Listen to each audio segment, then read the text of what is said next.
The Drum Candy podcast is brought to you by Drum Factory Direct.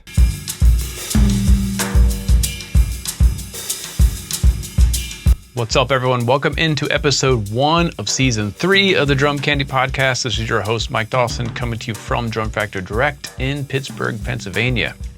We are kicking off season 3 with a very special episode. I have Tom Wendt and Dave Throckmorton back here in the studio, along with previous guest Paul Wells, and we are talking about 10 reasons to love the great Steve Gadd. But before we get into the episode, I have to thank Eddie Avakin for our intro beat. Eddie had sent one in previously, and this is his second appearance on the show. If you want to get your intro beats on the show, just email them over to drumcandypodcast@gmail.com. You can include a video or just audio, but definitely let me know what you're using, the gear you're using, what the concept was behind the beat. So here's what Eddie has to say. It says, "It's Eddie again with another intro groove for you. I've included a video in case you want to show the kit right here. But the drums are 1962-63 Rogers Holiday model. The sizes are 12x8, 20x14, and a hard-to-find 14x14 floor tom. I know that you and Chris Hawthorne did a segment on this model, and he's a big fan of these drums for good reason. They sound great to me and sing out at the lightest touch and can take a hard hit when you need them to. The cymbals are 15-inch Istanbul 30th anniversary hats and an Istanbul Agop 22-inch traditional ride. I added a shaker to give it a little extra grooving power. Thanks, Mike, and keep up the good work." Thank you, Eddie, for submitting your beat. And again, if you want to get your beats on the show, just email them over to drumcandypodcast@gmail.com. Just a little bit of news here before we, again, get into our 10 Reasons to Love Steve Gadd. We are super stoked to announce that we have just booked our first masterclass in collaboration with Hawthorne Drum Shop. And I've got my good friend Mark Guiliana coming in. So that is April 29th over at Hawthorne Drum Shop with partnership with Drum Factory Direct. 2-hour masterclass. $99 to get you in. We're going to have some things to give away, all that fun stuff. It gets really limited. I think we're doing 30 seats. So definitely, if you want to come here, do it soon because we think it's going to sell out quick. But 2 hours up close and personal with great Mark Guiliana. We'll have photo ops and question and answer, and he'll probably have you play and offer some of his advice to how to get to that super cool creative level. So anyway, we are stoked about that. Again, that is April 29th, 4 to 6 p.m. here in Pittsburgh, the great Mark Guiliana. So look for the link in the description, and it's over at Eventbrite if you want to book your tickets now. Okay, let's get to the episode. This is 10 Reasons to Love the great Steve Gadd with Tom Wendt, David Throckmorton, and special guest Paul Wells. How do we begin an episode about Steve Gadd? First of all, let's welcome Paul Wells to the studio. We got a tighter space here. Yeah. So thanks for having me. What is the history? Let's explain that with you and these two dudes. Oh, well, we're all from Pittsburgh. Okay. That's good to take a minute. I think actually it's possible that we all met at the Balcony at different...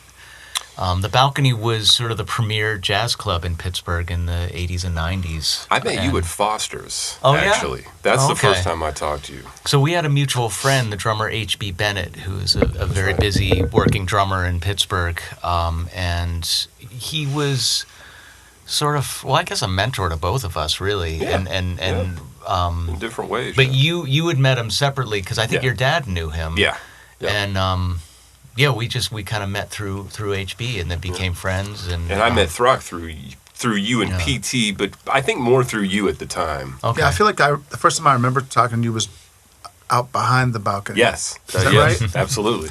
And then Wells and I met at the Balcony for sure. Yeah, which actually would play in better to the Weckl episode because it was really there's a Weckl connection. That's why we initially became friends. But Okay. Yeah. So the Balcony, for anyone who doesn't know, Pittsburgh, what was its history? In Shadyside. Yeah, Walnut Street in Shadyside. It was up above, I think it's a Pottery Barn now. It was sort of like the second level of this building, and it was a big sort of open plan jazz club. And it could be very noisy. Crowds could get very noisy, but it was still a really great place to hear music and to see people play. And they had a number of national acts come through there at different times, too. I remember the big band. That was the first thing I heard. Yeah, well, that was H.B. Bennett Okay. led the big band, and that's how Tom and I met. And I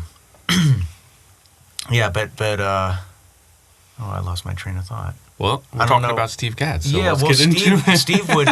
Well, so we've all known each other for over. Throck and I have known each other for sure for 30 years more. More, because we yeah. met in '91, I believe.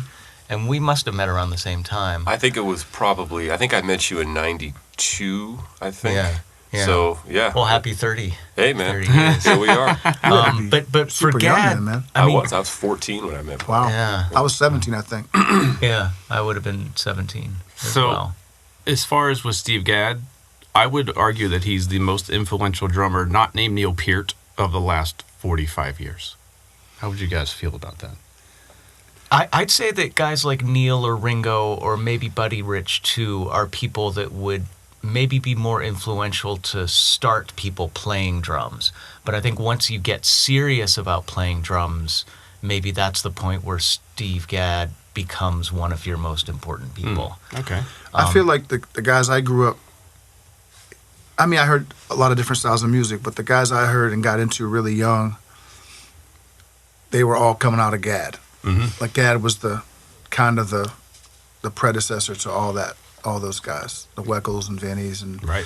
Dennis Chambers, Erskine, Will Kennedy. I mean, there's other influences to any of those guys, but Gadd really changed the sound of the drums, kind of, in my opinion.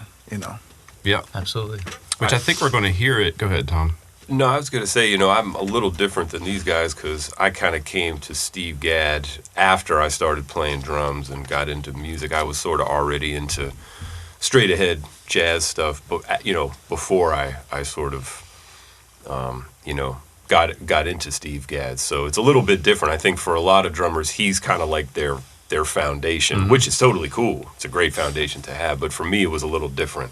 That's not really sort of where I come from as a drummer. So You got a unique experience with the drums, yeah, having such a heavy emphasis on traditional straight ahead jazz and then discovering everything else. yeah.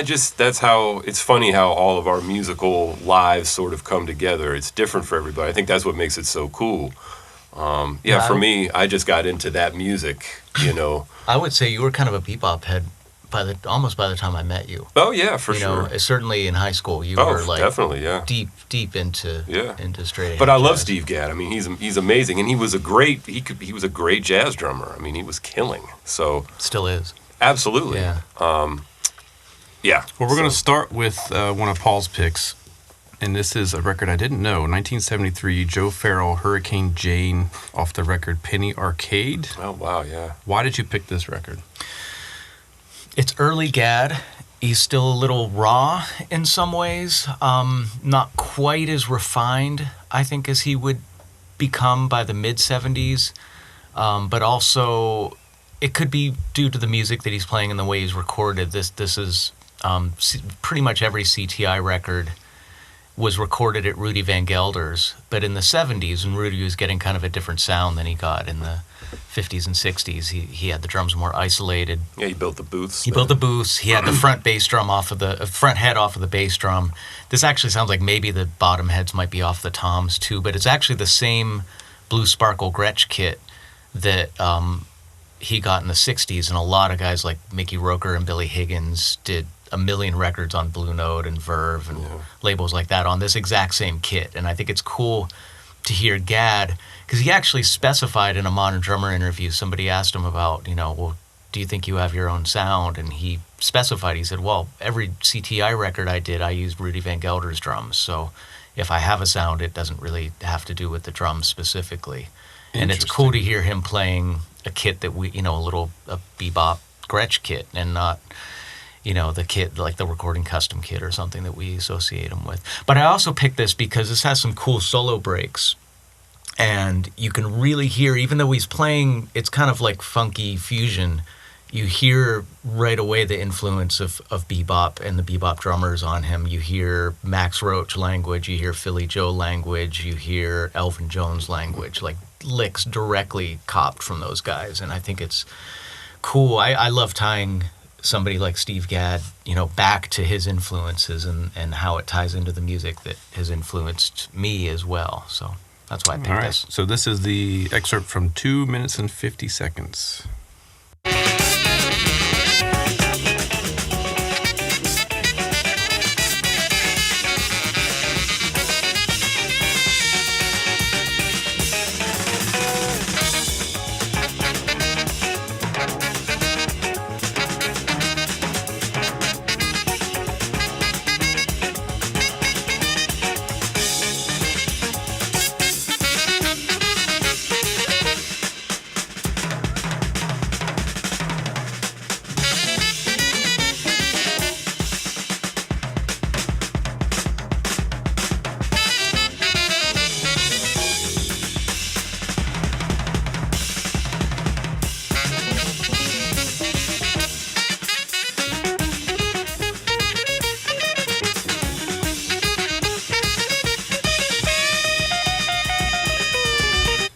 guys hearing the bass drum in the left and the rest of the kit in the right? I'm hearing the bass drum on the left. Yeah, super weird. That's maybe just That was early the day. 70s. Yeah, experimentation with stereo. Rudy didn't use. I don't think he got anything more than live to 2-track until the late 60s. Right. So multi-track recording and the ability to pan instruments to one side or the other in post was maybe still relatively new to him at this time. So that might have just been him experimenting a little bit. Pretty wild. I mean, it still sounds like Gadd to me. Totally. I mean, it's Totally. I don't know how old he was at that point, but I should know this, but I believe he was born in 45. so he would have been 28. Yeah, he was the same age as Tony Williams. Mm-hmm. And it's interesting to think about how their career paths, even though they were the same age, kind of were different. Very different, in yeah. as far as, timeline of when they kind of took off and became influential. I guess Steve spent some time in the military, so that's probably why we didn't hear of him until he was a little bit older, Yeah, for sure. For sure. And I think it's interesting, too, that he was really a jazz guy until he got to New York and started doing studio work. And had he come to New York, had there not been... he spent time in the military because he was drafted. And had there not been a Vietnam War at the time, maybe he would have went to New York City sooner, and maybe he would have ended up with some, as a sideman to some straight-ahead jazz heavyweights at a younger age. And maybe his career path would have been different. I don't know. I got to check out that record. I've never heard it. You Yeah, guys it's a know cool that one. I don't know that one. Yeah, it's a good one. I don't know that one real well. It's good. I've heard a little bit of it. I haven't played it in a while. There are a few. He did a bunch of records on CTI, and they're all. Some of them are really straight ahead. There's a Jim Hall record called Concerto. That's a great record, jazz record with I remember that one Carter. because he basically plays quarter notes for like 45 Yeah, minutes. yeah. And then there's a bunch of Bob James records, and there's a lot of good stuff on CTI, all recorded at Rudy Van Gelder's for the most part. And that record we heard actually has Herbie playing Rhodes. Yep. Herbie's on that record, which I'll bet I would imagine Gadd was probably excited to get to play with Herbie on this record. No doubt. Who wouldn't be? But Right. Gadd was a huge fan of the 60s Miles Quintet. So We're going to jump ahead just 2 years, and I think the difference between that track and this one, which is Stanley Clark's Silly Putty off of Journey to Love. This is another one of your picks.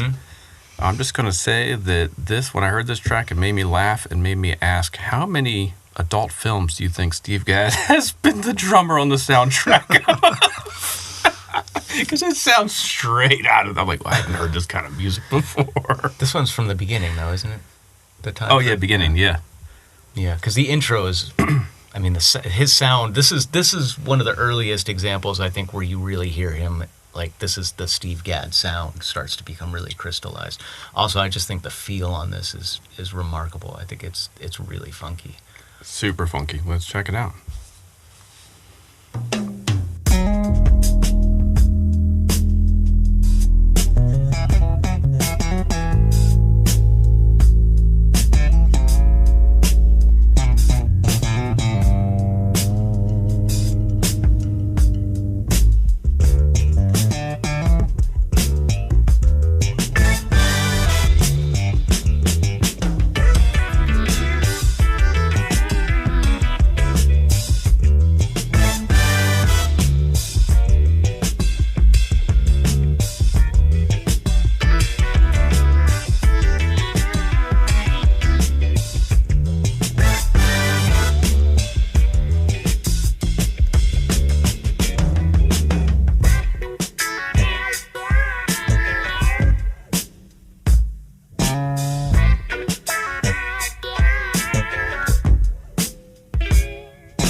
Was there something else later that you wanted to particularly highlight? That's the idea. Sounds like it's in slow motion to me. It's a hard tempo. That is a hard tempo. That's a really hard tempo, and he is, you know, not. I mean, he's maybe 30. You know, he's. It takes some experience to play a tempo like that, and you hear at the beginning, if, in no way meant to criticize Stanley Clarke, who's a genius, but Stanley's rushing a little bit at the beginning. Like, he's not quite as set. Like, it almost feels like he wants to play that tempo a little quicker at the beginning, and Gadd is just keeping it right. And Stanley does settle into a really great pocket with him after you know, a little later into that intro. But yeah, I just think it's a fantastic groove. And What year is that again? 75. 75. And it's just the space too. Like, when he goes up to the ride, he's not just playing eighth notes. He's kind of playing some, just a few syncopated notes on the bell of the ride cymbal. Sounds like he's still playing an old K. Sounds like a big old K. But this is around the time he started using a 10-inch and a 12-inch rack tom, and 13 and 14 rack toms mounted on the floor.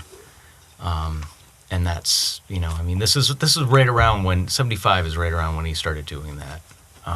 And it completely revolutionized. I mean, still to this day, if you go to any drum shop and, you know, you're going to see a kit on the floor, just like a prepackaged kit that's going to have a 10 and a 12. And that didn't exist until Gadd did that. I went through that 10, 12, 13, 16 with my export kit. That was the vibe. Yeah. All because of him, because of pictures. Yeah. I mean, there are a lot of people you talk to that to them is the standard kit, like a 10 and a 12. You know, maybe a different size bass drum or a different size floor tom. Maybe it's mounted, maybe not. But a 10 and a 12 is, you know, and to some people, if you use one rack tom, there are a lot of people that would use just a 10. And again, it all comes from Gadd. I can't think of anybody.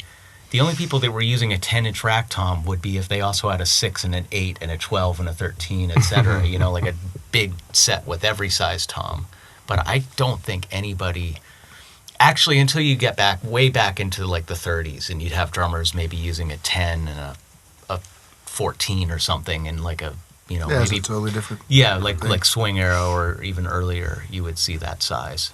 So you'd have to go way back to that era to find somebody using a 10. We're going to jump just 1 year to 1976, which is one of my picks.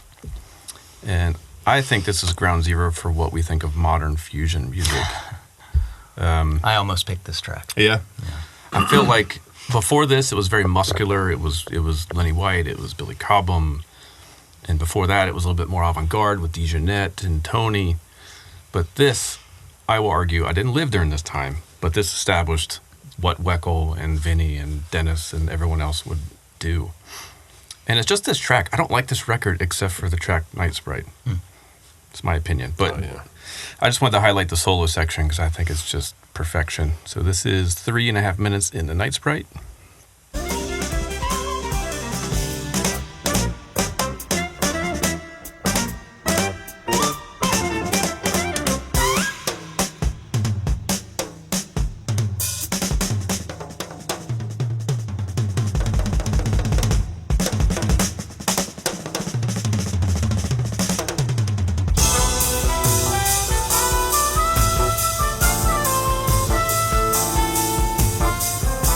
That's it.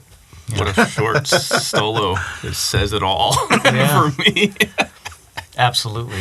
Yeah. I mean, I think that if you went back to a little bit to where the Chick and Joe Farrell are soloing, some of the stuff that Gadd's playing is very signature Gadd. Yeah.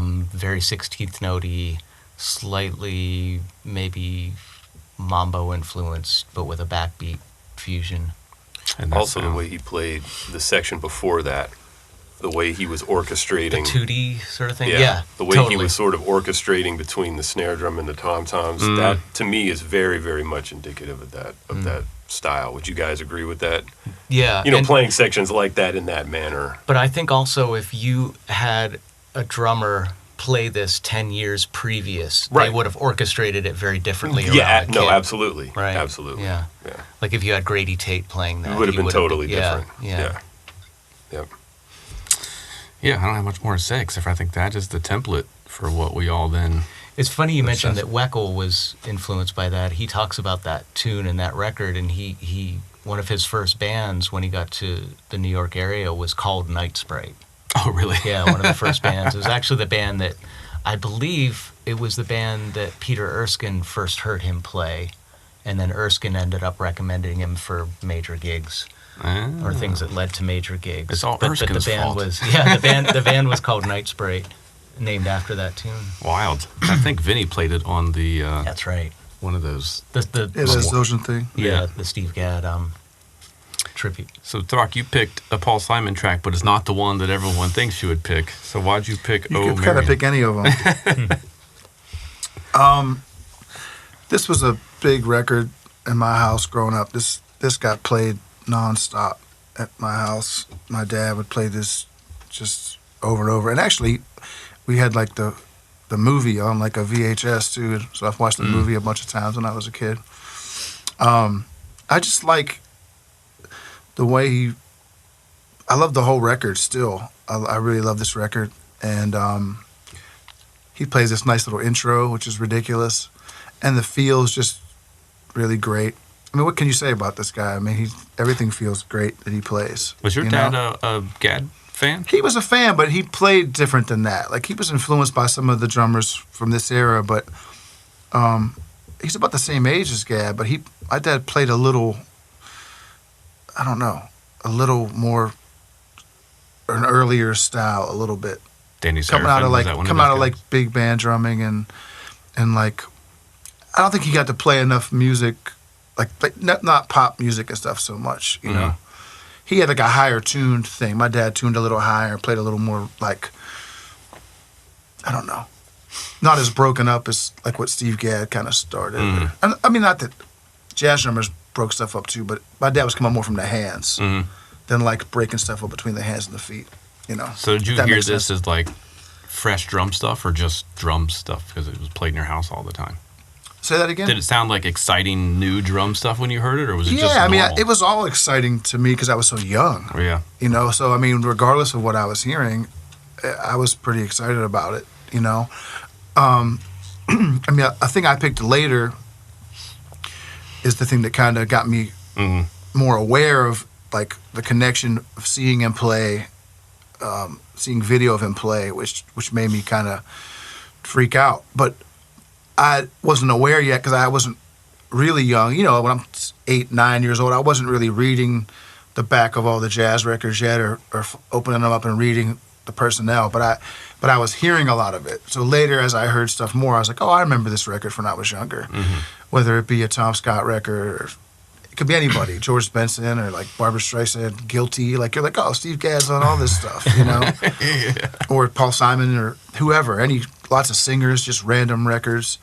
But yeah, this one just sticks out to me for some reason. I think it's pretty amazing. Well, this is the intro to Oh Marion off of One Trick Pony by Paul Simon.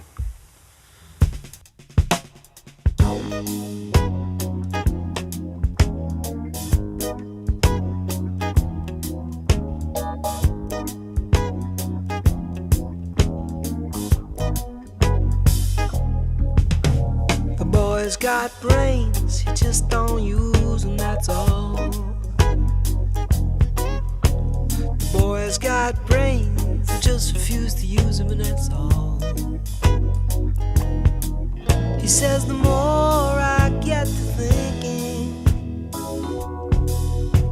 the less I tend to laugh. The boy's got brains, he just abstains.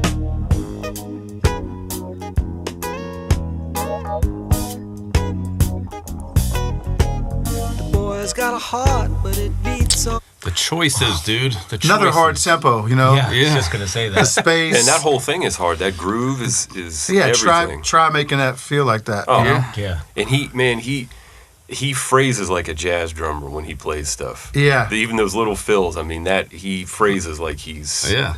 you know, Yeah. I mean, to my ear anyway. I agree. And I think That's like, fantastic. And I think one of the things I noticed about Gadd, like my brother, I know you guys just filmed one of these about Neil. Yeah. my brother was really into Rush and stuff like that, and also into the music that was played in our house growing up. My brother's 4.5 years older than I am, and man, I can't remember where I was going with this. Was it something about feel or about? I can't even remember. I'm old. What's the connection with Rush? That's all right, man. Don't worry about it. It'll come back to me. Well, I would say that Rush didn't play tempos like this. It's like, I mean, that was something that for me. I know what I was going to say, but continue. Yeah. Well, just that if I find for myself, if I have my background playing backbeat music comes from stuff like Rush. Mm-hmm. My experience playing music professionally is as a jazz drummer, where a lot of the time we're playing tempos that are needing to have some push to them. Yeah, sure. This is fiercely hard to play. I remember what I was going to say. What I think I remember about Gadd, especially with the first time I saw a video of him play, I really felt that element of stretching phrases and time. Mm-hmm. Like someone like Elvin does that like crazy. Latin drummers do that, like timbali players. The first time I saw Tito Puente's band, I was just like, wow, listen to how hard they can pull this music. And I don't know why, as such a young kid, that particular sensation hit me so hard. Just the feeling of like, it's great. A human element of music. Man, we can move it and like tension and surprise. And Gadd always had that for me. You know, it doesn't sound like he's slowing down. That's the magic. Yes. It never does when he does that. Yeah. That's a great point. It never feels like, wow, it's dragging. There's like an intensity, even though he's got so much. Yeah. Absolutely. Thron, can I ask you, when you play, you play more sort of pop and backbeat music than I do professionally, and do you think of Gadd or somebody, like, do you ever visualize or just think about them when you're playing this kind of thing and try to inhabit some of that stuff that they have? Do you? I'm sure. I think do. it just comes through more into like just without me more organically without me thinking about it. Yeah. Certain, you hear the music and you react to it, and then sure, sometimes I might end up doing something where you're like, oh, that some Gadd stuff came through without me even intending it. Right.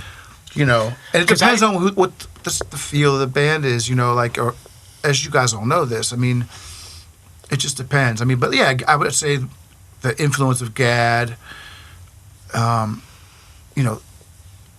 Purdie, Steve Jordan, like these different guys, they all creep in. I think that's the great thing about influences is that you never try to do that. It just happens. And that's why it's so interesting to listen to different players, is because no two people have the same exact group of influences. So in one person you hear one thing, another person something else. I think that's the best part of it. Yeah. Is that you're not thinking about it. It's just you've listened to it and it's part of you and it just comes through. That's a great thing. The guys we're covering today, Gadd and Weckl, for me, like they're my first two real drum heroes, So, and I was so young that I kind of had no choice but to try to really imitate. Mm-hmm. It was like, man, I want to sound exactly like these guys. And I couldn't, but you try your best. And then, like, we're all kind of the same age. I think this has come up before on some of these shows, is like the MTV, the beginning of MTV was so big probably for all of us. Absolutely. Seeing all these different styles. And even though it's pop music, within an hour you might see a Rush tune, you see Michael Jackson, you see David Bowie, you see the Cars or whoever, any Quiet Riot. Take your pick. The Police. And we were all somehow, that creeps into your playing as well. Totally.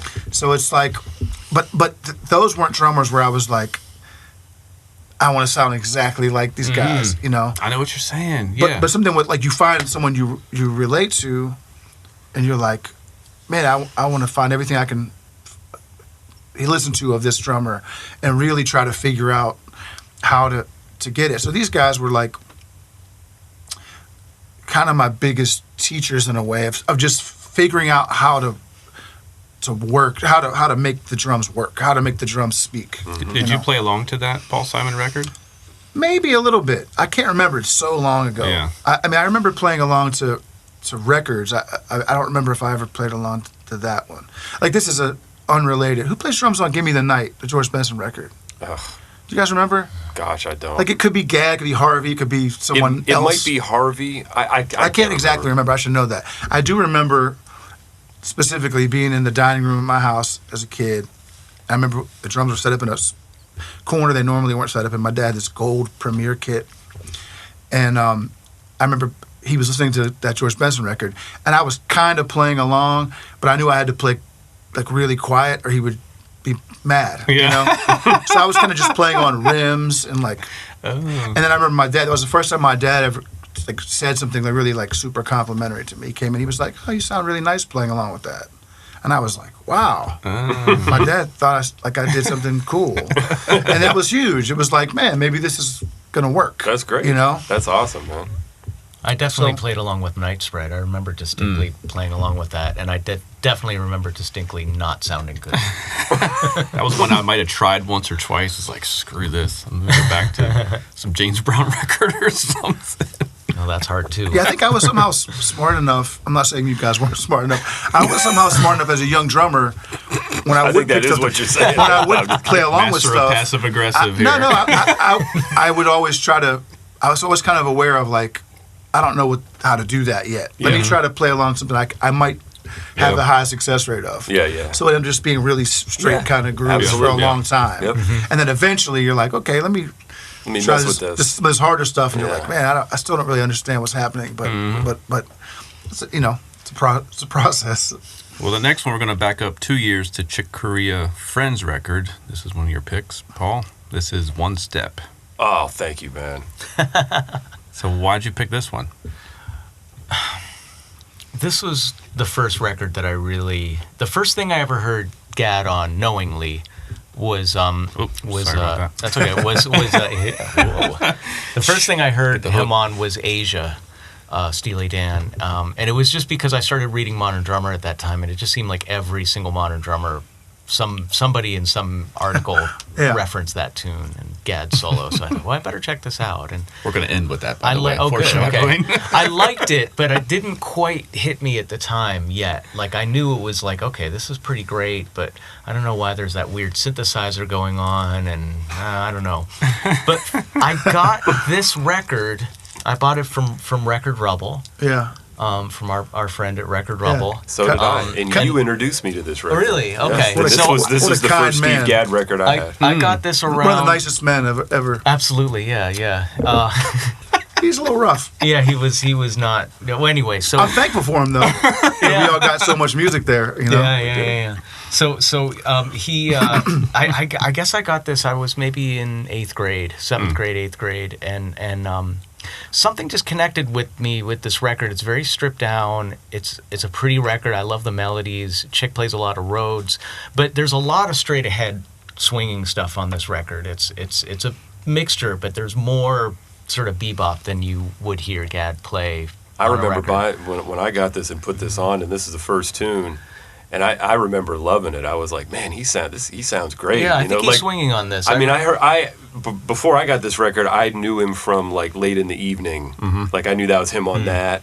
You know, a couple other pop things I knew was him. But I was like, man, it works for me. Like I love just playing on this record. I thought it was wonderful. So I years later had the chance to meet Bernie Kirsch, who was Chick Corea's longtime recording engineer. He engineered virtually every Chick Corea record from, I think I think the first one he did was Leprechaun. Mm-hmm. And he told me that they went to LA to record the Mad Hatter record in '77. And they recorded all the basic tracks so quickly because Gadd and Eddie Gomez and Joe Farrell and Chick were so awesome.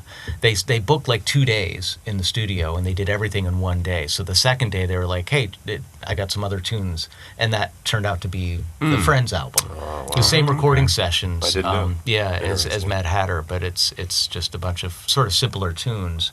Anyway, let's check it out. So this is starting at around 2:45 on the tune. What is it? The One The Step. One Step. One Step.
tasty. Yeah, it's hard. I mean, we talked about this when we did the Neil podcast that it's hard to disassociate yourself from how much you love the other guys.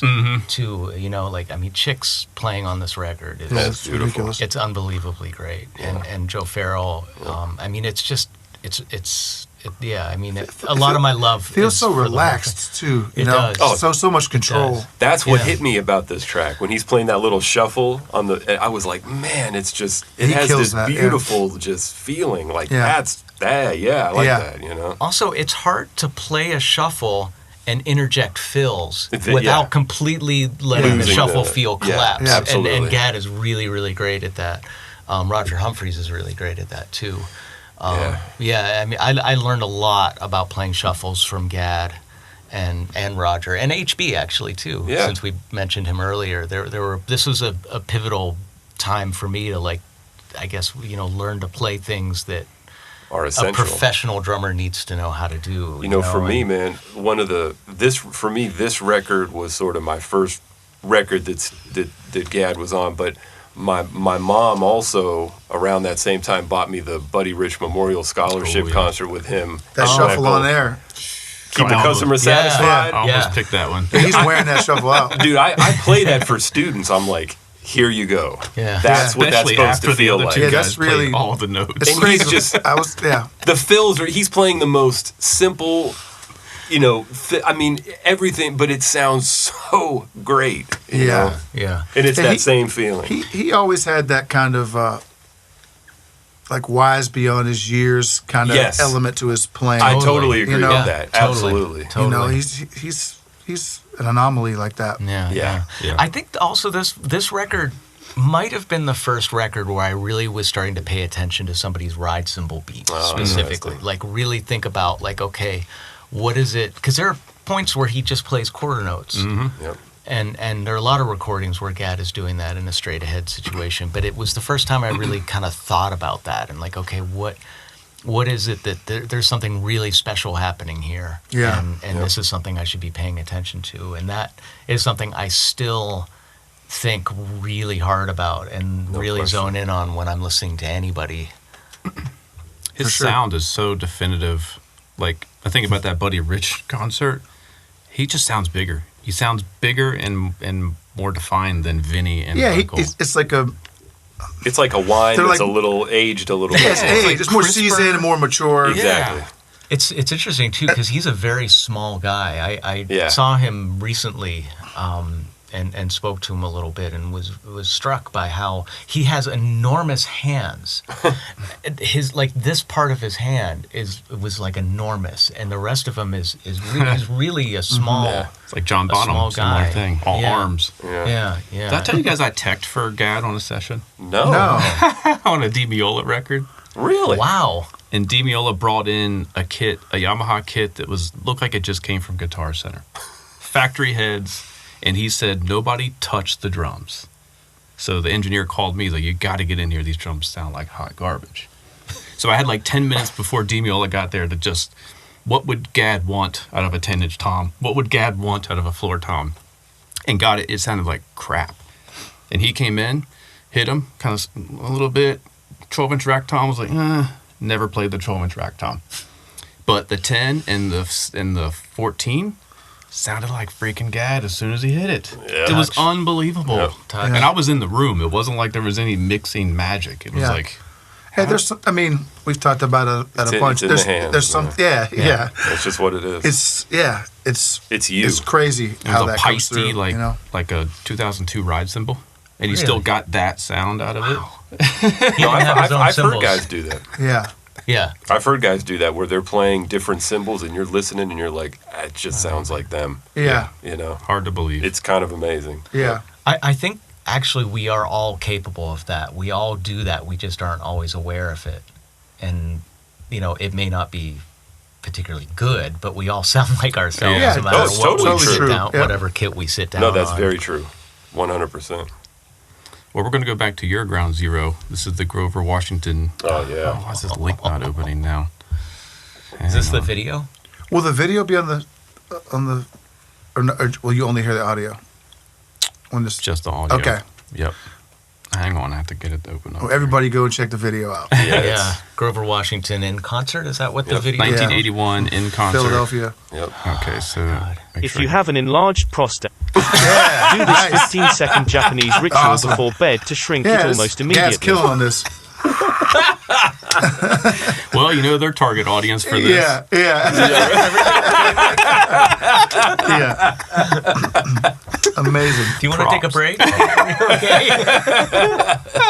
This is the AARP Oh, Drum goodness. Candy Podcast. So this is Grover Washington Jr. in concert 1981, and it's almost at the end of the concert. Yeah, on the Mr. if you watch the Magic? concert, you know, at the end they play an encore. Yeah, And they play Mr. Magic. it's so bad. And Gadd and Ralph McDonald play this solo, and I just picked a little excerpt from it. But I should say, like, I'll tell the story. There was a in the '80s, like when home video stores started to pop up.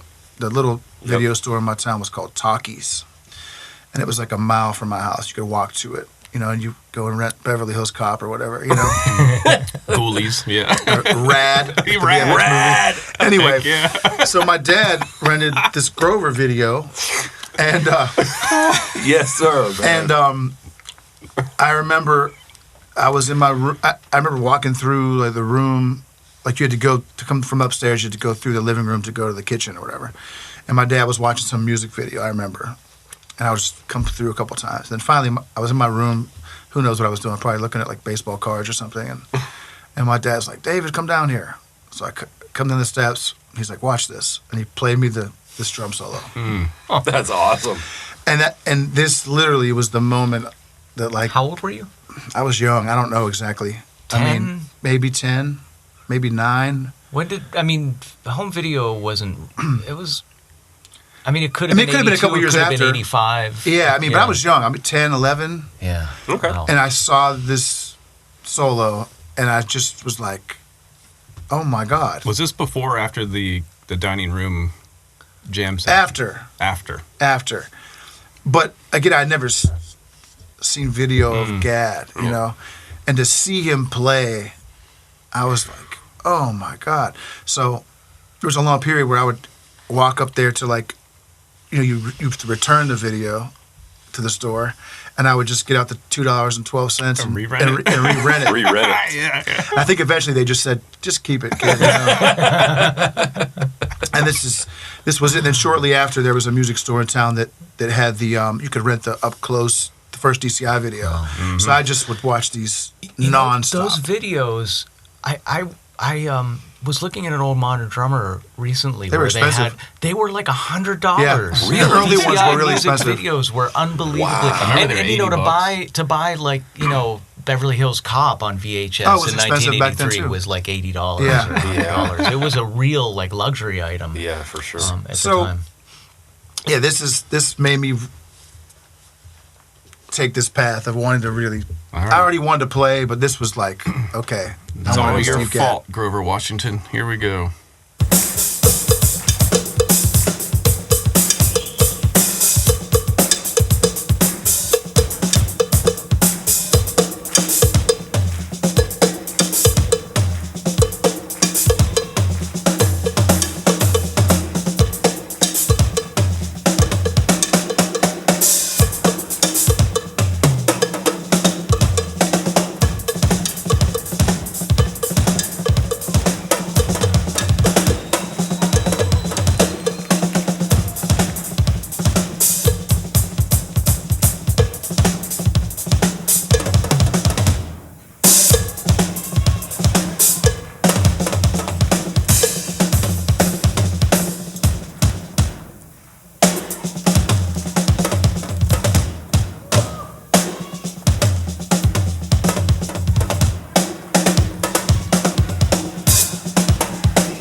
Yeah, that's. I mean, There's a section on there when Ralph first kind of drops out and Gas first playing by stuff. You can hear one of the guys in the band go, "Woo!" yeah. It's like, come on, man. There's a herky jerkiness to his phrasing that is so him. Yeah. It but it sounds grooves. smooth, yeah. The whole thing grooves. No matter how he does that, Yeah. there's always that wave is still happening. you Yeah. know? And there's so much clarity. Oh my gosh, very yeah. easy in a way to transcribe a Gadd solo because it's just so clear. Yeah. You know, there's no like, oh, what is it he's doing? Oh, I got to slow this down, or Yeah. you know, And it's there's not, usually not a whole lot of notes. Yeah. You Yeah. know? I mean, he doesn't- until it's time to. Well, that's the thing about that video. Right. The whole video, Yes. he's playing like just nothing. yeah. Like even on the tune, Mr. Magic. Oh, I know. The whole tune, he's just playing nothing. Yep. And then there's that one fill where he's like, God, he hits that Yeah. stack on the right. Yeah. It's like I was like, my God. But the payoff is because Yes. it never happened. It never happens. Like it's like here now you get it. Of course. he is a master of playing beat 4, leaving space and playing the downbeat right in the pocket, yeah. which is Yep. really hard. Yeah. You Yep. know, I mean, that's like, I mean, you hear it throughout that solo. You hear Yeah. it in that solo. But, Yeah. you know, when you do actually zero in on what he's doing and maybe transcribe something, there are some serious left-hand chops. Oh, there's no Oh yeah, his question. hands are like scary. that stuff that he's doing to do. Oh, yeah. That's all, you Yeah.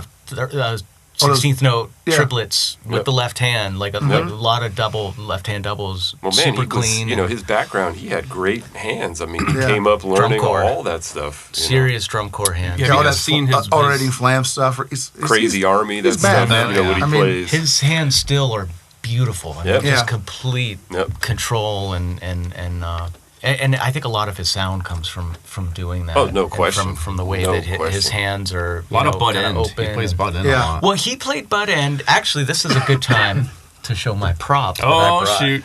So Wells got the props. yeah. So this is We're giving an props. original.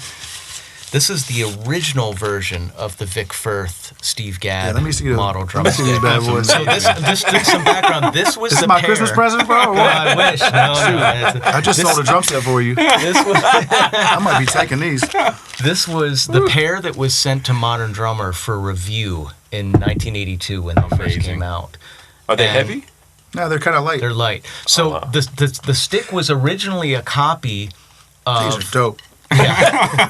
So Yamaha originally made these in the 70s for him, and then Vic Firth made a copy of the Yamaha stick. The Yamaha stick was a copy of the Gretsch Sonny Payne stick, which is the stick that Tony Williams used in the Interesting. 60s. Okay, yeah. But Gadd apparently found when he was playing louder music that he had to play butt end. And you see videos of him at this time, he's usually playing butt end. And then they redesigned the stick. It's the same stick, but they just beefed up everything. They made it just a little bigger, a little more meat up here, and you never see him play butt end anymore. So once they changed the stick to add some more weight at the top, he switched. But yeah, I think in this Grover video we just saw, I'm pretty sure it's he's butt playing end. butt end. Yep. Yeah. But this is a nice stick. It's a like kind of a between a round and a sort of a barrel tip, I guess. I don't know. Yeah. But these were like I remember getting yeah. I remember getting a pair of these as a freshman in high school, and a drummer friend of mine at the time, a great drummer named Ian Green, who was a senior, had a pair of these. Yeah, I mean, I had And a it bunch was of those like- back in the day. I just They don't were have cool. any. They looked He's, like, cool. drooling It over was just here. cool. It was cool to have. Oh, it it's was so cool to cool. have these. Yeah. And they marked up your heads really bad. Yeah. You got like black. It's kinda cool, though. It's pretty cool. Yeah. Yeah, Definitely not the hot sticks that I used to buy. I used to play hot sticks, man. That's the Yeah, purple hot ones. sticks. I'm pretty sure Danny Gottlieb still uses hot sticks. I had right? the blue ones that he used, and I had purple ones. I had black ones for a long time. Oh man, when I had the purple ones, people thought I was the man. They're like, man, you got the purple sticks? The black tips. Rock, you're still the man. Oh, get out of here.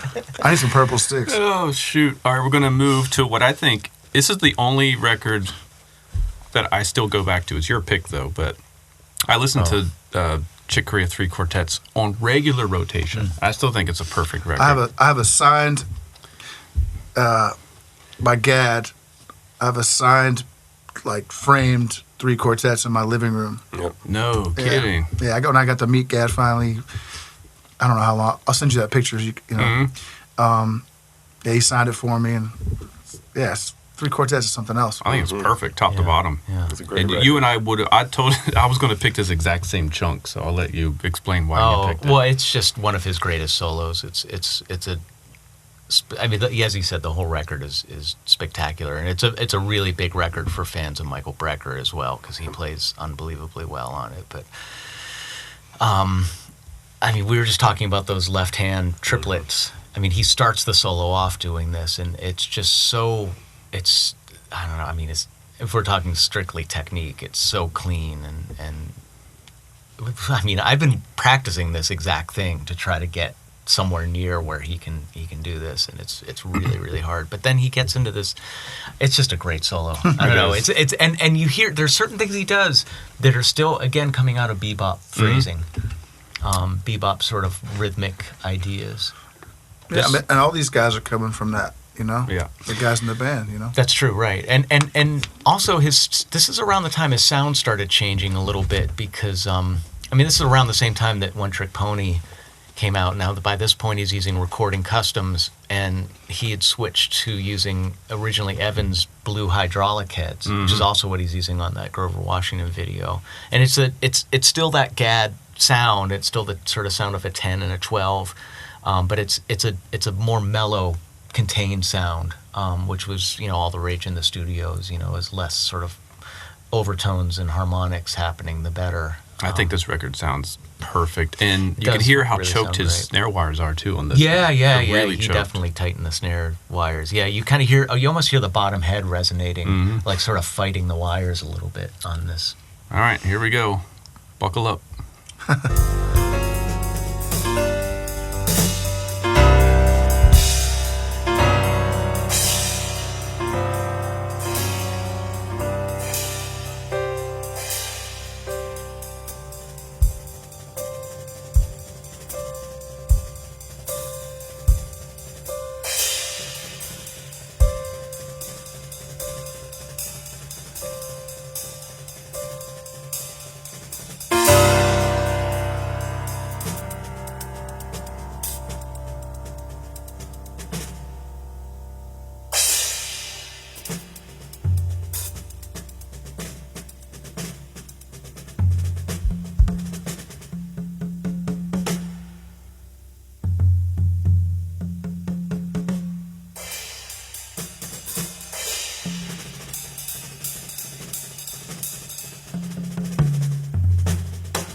So ridiculous, man. Do you think they knew, like, damn, we just did something? I mean, Who knows? good gosh. And Chick is on top of everything. I think this was like Tuesday for those guys. Yeah. You know what I mean? You're probably right. I mean, I'm sure they felt good about it, but I'm sure they're probably like, let's go get something to eat, you know? You know what I mean? Yeah. I heard this record like way later. Like I didn't hear this until Me too. after I heard the Electric Band and all this stuff. Like, I came to this one pretty late too, but it's and incredible. my brother had a cassette of it. And I remember like one day like, what's this one? You know, and Yeah. he had like a case. Sometimes he'd bring home, and when he was away at the military, and I remember listening to it on my front porch, and I was like, whoa, my God, you know, just you know, another Gadd record where he's just wrecking shit. You know? It's so fresh, I think. Even though it is the yeah. hydraulics and everything, it still sounds so fresh. And the music is really powerful. I mean, it's great stuff. So I think all of that makes it it's one of those sort of magical records. Totally. And for me, like going back from like the electric band stuff first, you kind of go back to all that stuff, to Leprechaun and, you know, My Spanish Heart and Friends and Three Quartets. You're like, oh, this already kind of existed before this band. Mm-hmm. Like Chick was already kind of doing it. Yeah, It was already Chick Corea, already sounded like Chick, and Gadd was already paving the way for these guys that came afterwards, you know. I love hearing Gadd on some of the disco records. Oh, yeah, he's on the Hustle. Oh, yeah, he lays it down. He sounds incredible. The on Hustle those. helped launch his career as a studio musician. I mean, he that sounds was such great a on huge it. hit. No doubt, yeah. That was one of the first really big hits he was on. Man, Yeah. he sounds so great on that stuff. Just totally. And you know, like, and, the other thing, like, before I forget to say this, it's like, I mean, if you've ever seen Gadd in a clinic or hear him talk about what he does, he's so modest, first of all. But but like he's really like the prototype. I mean, there's so many guys, not the prototype, but you know, a great example of getting so much out of not a lot. And I'm not trying to diminish his technical element or how skilled he is, but he just has a style and a way of playing, and he digs into this bag of tricks and and he always finds new things to do with with you know like you know he has his licks with the toms, but like the way he plays the hi-hat barks, yeah, that was different. And you know and the flams and the stretching, and it's like the cowbell stuff. It's like you go, like I went and saw him in clinic. It's the first time I ever got to be in a room with him. I mean, it was the first time it was the first time I ever saw him in person. So it was super heavy. I was older. But I knew what I was going to hear. Everybody's like, man, you got to be excited to go hear Gadd. I was like, I'm just excited to be in the room with him. Right. I've heard it all before. I know what he's going to play. Right. And he played exactly what you thought he was going to play. And it was amazing, but it was more just about hearing man, there he is. Like, that's the guy I've been spending my whole life, like, worshiping, you know? Yeah, absolutely. I've been lucky to see him a number of times at the Blue Note with Chick, where they were exploring some of this music. The first time I saw Gadd was with Paul Simon on the Rhythm of the Saints tour, which was amazing. Man. That was amazing. That's really cool, man. With Brecker, too. Wow. But, you know, and I saw him over the years with different people, but then I saw him a number of times with Chick where they were playing music from Friends and Leprechaun, and I saw them once play the entire Three Quartets record. And it was really powerful to see him with Chick and to see their communication, even at a much older age, to still see their relationship and you know, just sort of hearing that groove and his sound with Chick's sound and Chick's feel. It was, and also the Blue Note's tiny, and to be right up close to hear the sound coming off of the drums acoustically. Yeah, pretty cool. Really lucky to have gotten to see that. Next up is Zildjian Day 1984, one of the most infamous. Is this your pick? Yeah. Sweaty, Thanks, slightly bloated Gadd. Clean shaven. Clean-shaven. A whole different era for him. This might have been the end of his like crazy period, I think. It was getting towards that, I think that was maybe around 85 that but I mean changed. So I mean, again, what man, can it's you even like say like about you were saying about the Buddy Rich video with Gadd and Weckel, and this video had Alice Acuna and Tommy Campbell and Tommy Finney Campbell. and Billy Cobham, way up here. Wow. Gadd at the end, and it's like, man, Gadd just like I just picked from the beginning, just like it's great. Yep. it's just so like unbelievably like infectious and powerful. Presence and dynamic. Go ahead, Wells. Zach Danziger told me he was at this. Yeah. He was there at that. I think he still has a T-shirt. Wow. He said. That's pretty cool. Yeah. Where was it? Because it's such a It was in New York. dry sounding room. It Does was in say? New York somewhere, probably maybe Hammerstein Ballroom. Oh, okay. Or some of the Ritz or the Rocks, somewhere in Midtown, probably like a 2,000-seater theater or something like that. I really wish I knew what Gadd did the night before this, because he was definitely doing something. I think you know what he did the night before this. I mean, dude, he's just how powerful is this playing? You know, It's unbelievable. it's so ridiculous, man. Well, people. I've seen this thousands of times, and it just never gets old, man. The thing that's incredible, and this is not a revelation, people say this about Steve Gadd, but the combination of emotion and control. You know, it's extremely emotive playing, extremely passionate, and there's all this sort of kind of energy happening, but with none of the rushing or Yeah. inconsistency Right. that comes from that. Like Yeah. when I try to play like that, or if I Sure. get inspired enough to get into that mode, I listen back and it's all rushing. Yeah, and it's all you know, his use of space. You know, it's ridiculous. Yep. yeah. And this just grooves from Yep. the first note to the last. Yeah. It's amazing. Yeah. Well, let's check it out.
We could go on for 7 minutes. We can listen to the whole thing. Yeah, it's like So, ridiculous. just a couple of things.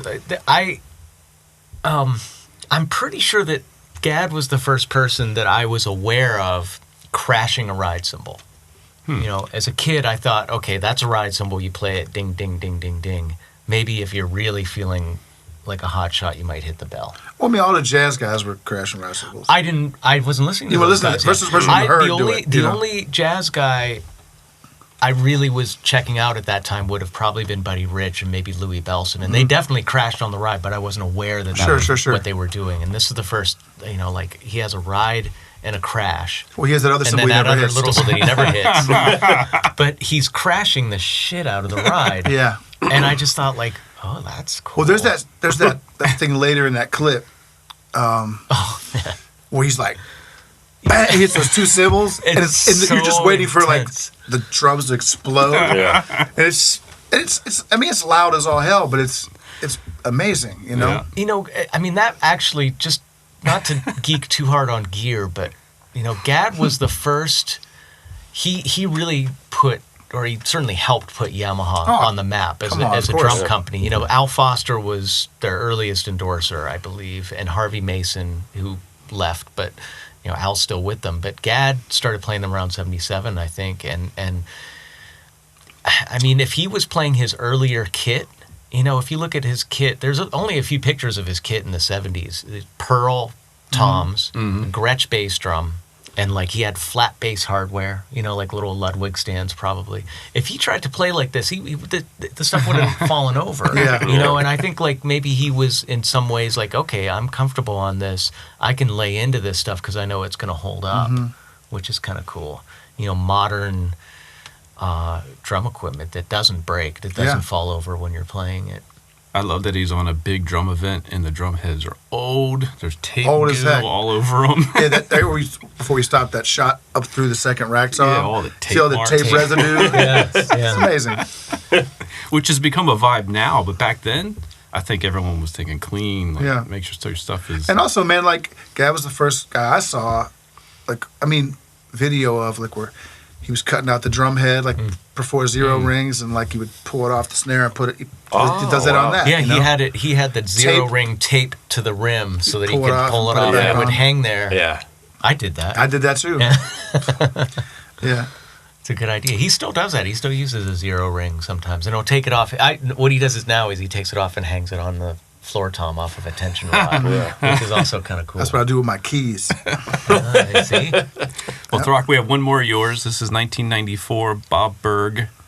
The record is Riddles, Yep. and the track is Ramiro's Dream. Yeah. Why'd you pick this one? Just because it's a little later than like kind of this earlier, maybe like heyday everybody thinks about. He wasn't on as many. He's still on a ton of records always, but there weren't maybe so many records of him kind of playing like this at the time. He was on that track on Weckel's record, on Master Plan, where he was really. They were kind of going back and He forth. sounds great on that Sounds track. so good. He beat Weckel up on that track. I mean, they're both kind of killing, man. I mean, but it's like it was cool for me to hear that. Like, oh man, Gadd's still like the guy, you know. And I remember when I got this record, it's kind of a mellow record, other than this tune. Just thinking like, man, Gadd can still play as well as anybody playing this stuff. That's kind of was my feeling in the mid '90s, man. Like Gadd still, he still has it all, you know. He hasn't lost anything. This would have been the black Maple Custom kit. Probably, yeah. Probably at that era. I mean, who knows what he's playing on the session? But I mean, it's just some Gadd stuff. He goes some cowbell stuff in there. It's super bad. Here we go. This is 2 minutes and 20 seconds in. Chicks on this, by the way. Here we go.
Some nice playing, you know. Yeah. That's great. Like, kind of those like where he puts stuff, all that flamming stuff. It's amazing. It sounds to me like they're all playing live. Mm-hmm. Maybe some percussion might have been overdubbed or something, but he is.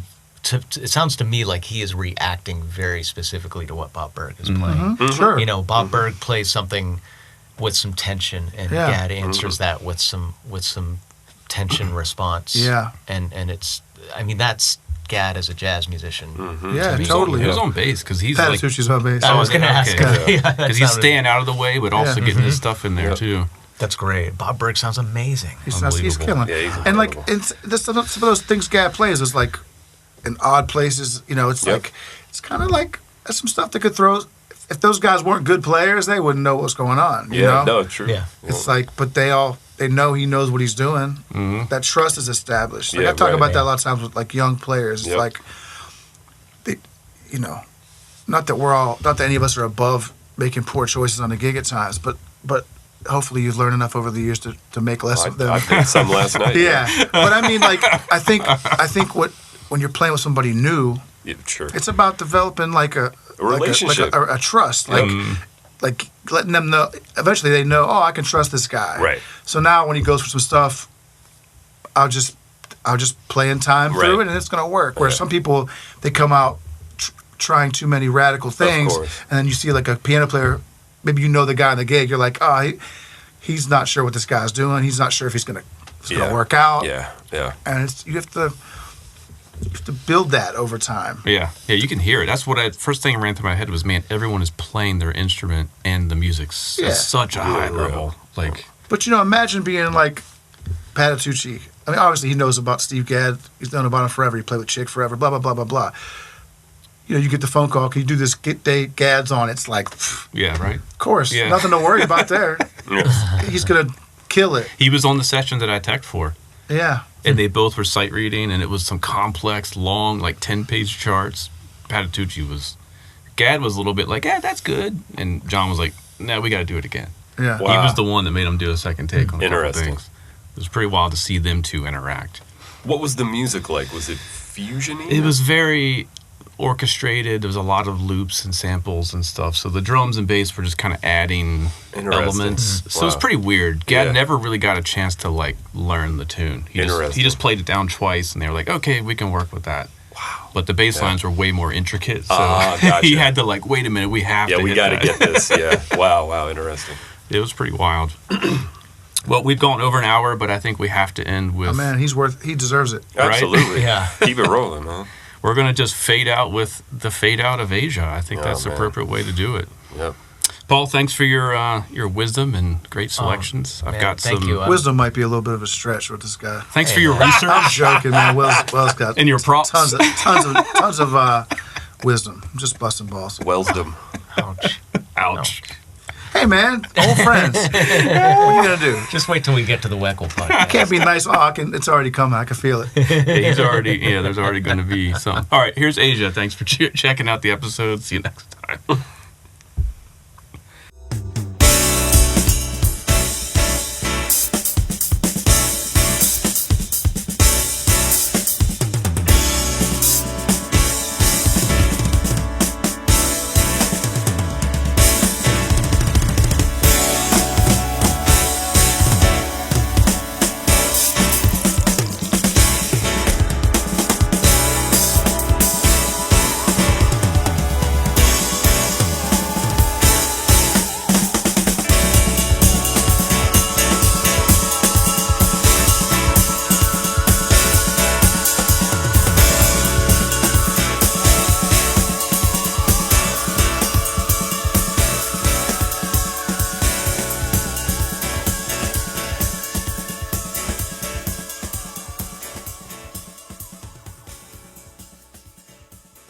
And that is it for this week's episode. I know I say this every time, but please, if you haven't already, head over to iTunes or Spotify or wherever you're listening or watching this podcast. Give us a review, rate some comments, 5-star rating.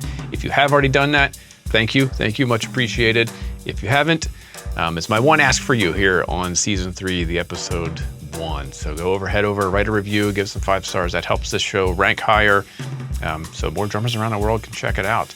Also, I need some questions for you. So if you have questions for myself or anyone that's been on the show previously or anything in general you want us to address, topic suggestions, email them over to drumcandypodcast@gmail.com. Go over to drumfactorydirect.com. Check out everything we've got. We just got a new shipment coming in, so a lot of things will be back in stock. We also have Drum Candy Podcast t-shirts still in stock. Yeah, all the good stuff. So check it out, and we'll see you next week.